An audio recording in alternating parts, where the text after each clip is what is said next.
આપણા જીવનમાં 9 પ્રકારની ભક્તિ છે. કેટલી? 9 પ્રકારની. આમાંની જે ભક્તિ આપણને એમ થાય કે આ લેવા જેવી છે તો એ ભક્તિ લઈને ચાલવું. 9 પ્રકારની ભક્તિ શાસ્ત્રમાં કીધી છે. શ્રવણમ કીર્તન વિષ્ણુ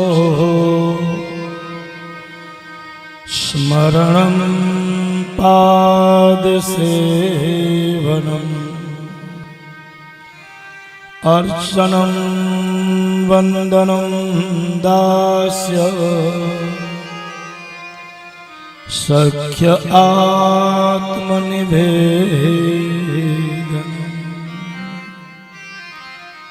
પહેલી ભક્તિ કીધી છે શ્રવણ.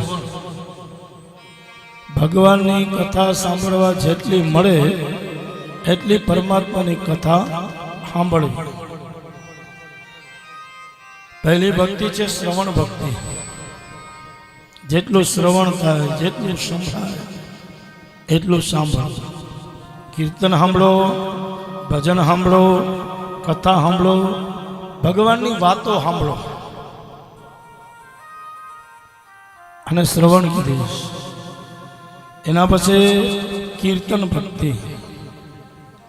દરરોજ હાથમાં કરતાલ લઈ અને વહેલી સવારે બ્રહ્મ મુહૂર્તમાં જાગી અને નંદ ઘેરા નંદ ભયો, જય કનૈયા લાલ કી, હાથી દિયા ઘોડા દિયા ઓર દિયા પાલકી.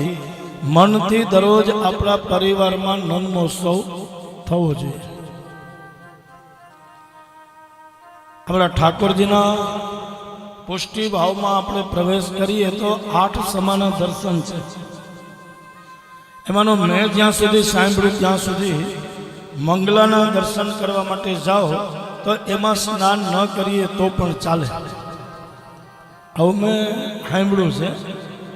અને સીધા આપણે દર્શન કરવા માટે જઈએ, કારણ કે આપણા ઠાકોરજી જાગતા હોય, એ આંખો ચોડતા હોય અને આપણે આંખો ચોડતા ચોડતા ઠાકોરજીના દર્શન કરવા જઈએ, એમાં ક્યાંક દ્રષ્ટિ આપણી ઉપર પડે. અને શાસ્ત્ર કહે કે બ્રહ્મ મુહૂર્તમાં સવારે 3 વાગે જાગો. આપણા ઘરમાં જે સ્વરૂપ બિરાજમાન હોય એને સામે દ્રષ્ટિ આપો. 10 મિનિટ 15 મિનિટ એની સામે જોયા જ કરો. કંઈ બોલો નહીં, કંઈ મંત્રની જરૂર નથી, કોઈ સ્તુતિની જરૂર નથી, કોઈ ભજનની જરૂર નથી. ખાલી એની સામે જોવું. એની દ્રષ્ટિ આપણી ઉપર પડશે. પછી આખા દિવસમાં આપણી ક્યાંય પણ દ્રષ્ટિ અપવિત્ર થશે નહીં.